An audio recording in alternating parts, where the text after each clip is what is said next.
নমস্কার বন্ধুরা, welcome to ST unique sports. বন্ধুরা, এই ভিডিওতে আমরা কথা বলবো বেশ কিছু ফুটবল আপডেট নিয়ে, যেখানে ইস্ট বেঙ্গল কিন্তু আরও বড় কিন্তু এবার স্পন্সর আনতে চলেছে।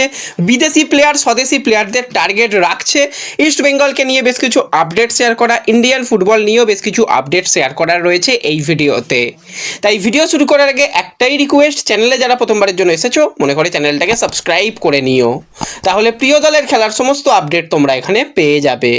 তো চলো আর দেরি না করে ভিডিও শুরু করা যাক। তো প্রথমেই যদি আমরা কথা বলি একটুখানি ইন্ডিয়ান ফুটবল নিয়ে, তো এই মরশুমে আইএসএল হচ্ছে, এটা কার্যত নিশ্চিত হয়ে গেছে। এবার আইএসএলটা ঠিক কিভাবে হবে, হোম অ্যাওয়ে ভিত্তিকে হবে, নাকি প্রত্যেকটা দলকে ওই একটা করে ম্যাচ খেলতে হবে, নাকি আইপিএলের যেরকম নিয়ম থাকে সেই আইপিএলের নিয়মে আইএসএল হবে, সেই দিকেই নজর রয়েছে। তো যেরকমটা আপডেট বেরিয়ে আসছে যে কোনো রকমভাবে কিন্তু এবছরের আইএসএলে হোম অ্যাওয়ে যে ফরম্যাট সেটা হচ্ছে না, নতুনভাবে কিন্তু ফরম্যাট তৈরি হবে। এবং ভেন্যু হিসাবে তোমরা সকলেই জানো যে কলকাতা রয়েছে এবং গোয়া রয়েছে, সেই ভেন্যুগুলোতেই কিন্তু আইএসএল হবে। এবং আগামীকাল কিন্তু খুবই একটা বড় দিন, আগামীকালই হয়তো ফিক্সচার ঘোষণা থেকে শুরু করে কীভাবে তৈরি হচ্ছে এই বছরের রূপরেখা সমস্ত কিছু ফাইনাল হয়ে যাবে। এটা কিন্তু বিরাট বিরাট বড় সুখবর। হ্যাঁ, এবার প্রত্যেকটা দলকে তো ম্যাচ খেলতে হবে, সমস্ত দলের সঙ্গে সমস্ত দলেরই হয়তো ম্যাচ হবে। এবার তাহলে কি সেই একটা ভেন্যুতে খেলা হবে? একটা ভেন্যু হলে কোথায়, গোয়া না কলকাতায়? গোয়ার অবস্থা ভাই খুবই খারাপ, তার থেকে আমি বলবো কলকাতায় খেললে কিশোর ভারতী, দুর্দান্ত যুব ভারতী রয়েছে, এছাড়া আরও চারপাশে দেখতে গেলে প্রচুর মাঠ রয়েছে, সেখানে কিন্তু খেলা যাবে। আর গোয়ার দিকে তাকালে ওই ফতোরদা বাম্বলিনের যা অবস্থা আমরা দেখলাম সুপার কাপে, ভাই তার থেকে আমাদের কলকাতায় খেলা অনেক ভালো। তো ফাইনাল আপডেট কিন্তু আগামীকাল আসতে চলেছে, আজকে রাতের মধ্যে আরও কিছু আপডেট আসবে, এসে গেলে তোমাদের সঙ্গে অবশ্যই শেয়ার করে দেব। তাই যারা এখনও আমাদের সোশ্যাল মিডিয়া পেজে যুক্ত হওনি, অবশ্যই ডেসক্রিপশন বক্সের লিঙ্ক থেকে WhatsApp channel, Telegram channel, Facebook পেজে যুক্ত হয়ে যাও, সেখানে কিন্তু খেলার সমস্ত লেটেস্ট আপডেট পেয়ে যাবে। এবং এর সাথে সাথে যদি আমরা একটুখানি ইস্টবেঙ্গলের মহিলা দল নিয়ে কথা বলি, তো ইস্টবেঙ্গলের মহিলা দল চ্যাম্পিয়ন দল, কিন্তু চ্যাম্পিয়নদের মতোই পারফরমেন্স করছে। এই আমরা দেখতে পাচ্ছি যে আইডব্লিউএল শুরু হয়ে গেছে, প্রথম ম্যাচে ইস্টবেঙ্গল 1 গোলে জয়, দ্বিতীয় ম্যাচটা খুবই কঠিন ম্যাচ, পয়েন্ট টেবিলের 1 নম্বরে থাকা দলের বিরুদ্ধেও কিন্তু ইস্টবেঙ্গল 2-1 গোলে জয় পেয়েছে, সেখানে কিন্তু ফাজিলা গোল করেছে। আর আমাদের বাংলার মেয়ে প্রত্যেক ম্যাচে ধারাবাহিক ভালো পারফরমেন্স করছে, সুলঞ্জনা, সেও কিন্তু গোল পেয়েছে।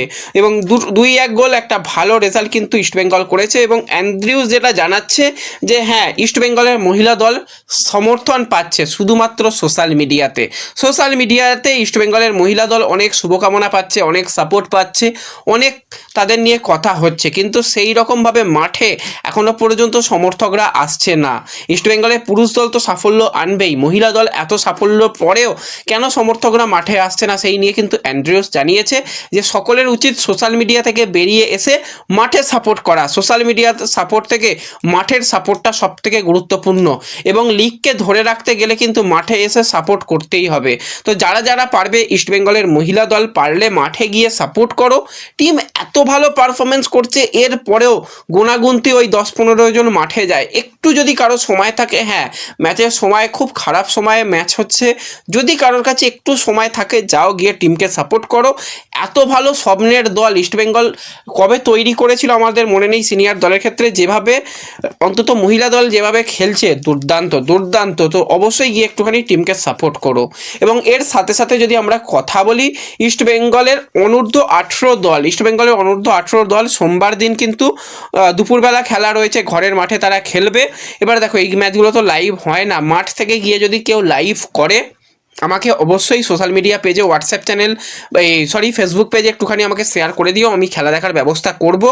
আর যদি কেউ সময় পাও, এই সময়টা সবাই মোটামুটি ছুটির মধ্যে থাকো, তো অবশ্যই একটুখানি গিয়ে ঘরের মাঠে ইস্টবেঙ্গলের যুব দলকেও সাপোর্ট করো। যুব দলও তো দেখতে পাচ্ছ যে প্রত্যেকটা ম্যাচে ভালো পারফরমেন্স করছে, প্রত্যেকটা ম্যাচে জয় পাচ্ছে, এবং অবশ্যই তারা ওয়ান অফ দ্য বেস্ট একটা দল তৈরি করেছে। তো সেক্ষেত্রে তাদের সাপোর্ট করা দরকার। এবং ইস্টবেঙ্গল কিন্তু রিলায়েন্স ফাউন্ডেশন ডেভেলপমেন্ট লিগের জন্যও কিন্তু দল গঠনের কাজ অনেকটাই এগিয়ে নিয়েছে, অনেকটা সাইনিংও বেশ কয়েকটা হয়ে গেছে, এখন আমরা জানতে পারিনি নাম, জানতে পারলে অবশ্যই জানিয়ে দেব। যেরকমটা শোনা যাচ্ছে পাঞ্জাবের কিন্তু 2জন গুরুত্বপূর্ণ প্লেয়ার কিন্তু ইস্টবেঙ্গল সাইন করেছে, তো সেই প্লেয়ারের দিকেও নজর থাকবে যে কোন প্লেয়ারকে ইস্টবেঙ্গল সাইন করালো।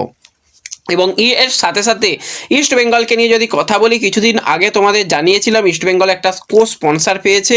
এবার কিন্তু ইস্ট বেঙ্গলের সঙ্গে একটা বড় কোম্পানি যুক্ত হতে চলেছে, যারা কিন্তু একটা সময় মোহনবাগানের একদম মেন স্পন্সার ছিল। তোমরা সকলেই জানতে যে ম্যাকডন মোহনবাগান নামে তারা খেলতো, তো তারাই কিন্তু এবার ইস্ট বেঙ্গলের সঙ্গে কো স্পন্সার হিসাবে যুক্ত হতে চলেছে।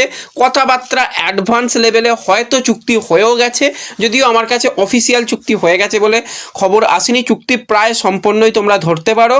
কিছুদিনের মধ্যেই হয়তো নতুন বছরেই এই শুভ খবরটা তোমরা পেয়ে যাবে যে ইস্ট বেঙ্গলের সঙ্গে অফিসিয়ালি এই কোম্পানি কিন্তু যুক্ত হচ্ছে কো স্পন্সার হিসাবে, যারা কিন্তু ইস্টবেঙ্গলের সিনিয়র দল, ইস্টবেঙ্গলের যুব দল, মহিলা দল সমস্ত জায়গাতেই কিন্তু অবশ্যই তারা গুরুত্বপূর্ণ ভূমিকা থাকবে। এর আগে তোমরা দেখেছিলে ওকস্মিথ গোল্ড তারা ছিল কো স্পন্সার হিসাবে, তো সেই জায়গায় কিন্তু এরা এবার আসছে। তো এটা কিন্তু একটা ভালো সুখবর, তোমাদের সোশ্যাল মিডিয়াতে জানিয়ে দিয়েছিলাম, অনেকেই খুশি হয়েছো। তো অবশ্যই আরেকটু শেয়ার করে দিও, আরও সকলে জানতে পারবে যে ইস্টবেঙ্গল কিন্তু তারা কো স্পন্সার হিসাবেও কিন্তু স্পন্সার আনতে চলেছে। আর এই মুহূর্তে যেরকম ভারতীয় ফুটবলের অবস্থা, সেখানে তো বেশিরভাগ দলের স্পন্সারই পাচ্ছে না, সেখানে ইস্টবেঙ্গল অন্তত কো স্পন্সার আনছে। এবার প্লেয়ারদের উচিত অন্তত ভালো পারফরমেন্স করা এবং টিমকে ভালো রেজাল্ট এনে দেওয়া। এবং এর সাথে সাথে আমরা দুই প্লেয়ারকে নিয়ে কথা বলবো, প্রাক্তন ইস্টবেঙ্গলের প্লেয়ার এবং প্রাক্তন গোয়ার প্লেয়ার বোরহা হেরিরাকে নিয়ে কথা যদি বলি, তো বোরহা কোথায় যাবে সেই নিয়ে সকলের মনে প্রশ্ন। অনেকে চাইছে বোরহাকে ইস্টবেঙ্গলকে আর একবার দেখতে। দেখো, বোরহার মেন পজিশন অ্যাটাকিং মিডিও বা সেকেন্ড স্ট্রাইকার পজিশনেও খেলতে পারে, ভার্সেটাইল রোলে খেলতে পারে এবং দুর্দান্ত সময় সে গোয়াতে কাটিয়েছে। ইস্টবেঙ্গলেও যতটুকু খেলেছে খুবই ভালো পারফরমেন্স, এবং ইস্টবেঙ্গলকে সুপার কাপ চ্যাম্পিয়ন করার পিছনে কিন্তু এই বোরহার অবদান অনেক অনেক অংশ ছিল।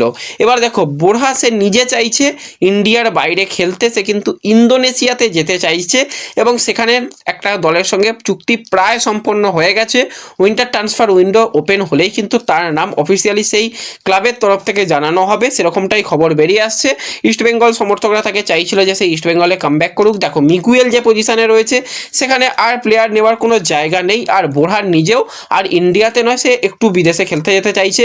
32 বছর বয়স, এখন সে যদি বাইরে গিয়ে মোটামুটি একটা ভালো পারফরমেন্স করে একটা ভালো টাকাই পাবে। যদিও ইন্ডিয়ান ফুটবলেও প্রচুর টাকা রয়েছে, কিন্তু সে নিজে এই চ্যালেঞ্জটা নেওয়ার জন্য প্রস্তুত যে আমি বিদেশে গিয়ে খেলবো। তো এর সাথে সাথে আরও এক প্লেয়ারকে নিয়ে একটুখানি কথা বলতেই হয়, সেটা হচ্ছে 24 বছর বয়সী অ্যাটাকিং মিডিও বা লেফট উইং বা রাইট উইং পজিশনের প্লেয়ার ব্রাইসনের যদি আমরা কথা বলি, গোয়ার সাথে 2026 সাল পর্যন্ত কন্ট্রাক্টেড রয়েছে। এবার ব্রাইসন নিজে ইন্টারভিউতে জানিয়েছিল সে যদি সময় সুযোগ পায় সে কিন্তু অবশ্যই ইস্ট বেঙ্গলে খেলতে চায়। হ্যাঁ, ইস্ট বেঙ্গলও কিন্তু পজিটিভভাবে ইন্টারেস্ট শো করছে এই ব্রাইসনের দিকে। এই যে উইন্টার ট্রান্সফার উইন্ডোতে তাকে যদি ট্রান্সফার ফি দিয়ে নেওয়া যায়, সেই জন্যও কিন্তু গোয়ার সঙ্গে এক প্রকার কথাবার্তা বলতে শুরু হয়েছে। যদিও খুবই একদম সাধারণ পজিশনে রয়েছে, কথাবার্তা আরও এগোক এবং যদি সামনের দিকে গিয়ে তার সাথে যদি প্রি কন্ট্যাক্ট করে রাখতেও পারে যে সামনে তুমি তো ফ্রি হয়ে যাবে 6 মাস বাদে, তখন তোমাকে একদম অফিসিয়ালি সাইন করিয়ে দেবো, তোমাকে আর গোয়ার সাথে নতুন করে চুক্তি করতে হবে না, সেটাও যদি করে রাখতে পারে খুবই ভালো। আর যদি অল্প কিছু ট্রান্সফার ফি নিয়ে যদি গোয়া ছেড়ে দেয় সেটাও কিন্তু ভালো। তো এই প্লেয়ারের ইস্ট বেঙ্গলে আসার চান্স এই মুহূর্তে অনেকটাই তৈরি হয়েছে। দেখা যাক ভবিষ্যতে যদি ব্রাইসন ইস্ট বেঙ্গলে আসে, দারুণ একটা সাইনিং হবে সেটা বলতেই হয়। আর ব্রাইসন বড় ম্যাচের প্লেয়ার, তাকে বড় ম্যাচে আমরা জ্বলে উঠতে দেখেছি, সব ম্যাচেই ধারাবাহিক একটা ভালো পারফরমেন্স তুলে ধরছে। তো কারা কারা ব্রাইসনকে লাল হলুদ জার্সি গায়ে দেখতে চাও অবশ্যই কমেন্টে জানিও। ভিডিও ভালো লাগলে লাইক শেয়ার করে দিও, চ্যানেলে প্রথমবারের জন্য এলে সাবস্ক্রাইব করে নিও। দেখা হবে পরবর্তী ভিডিওতে, ধন্যবাদ।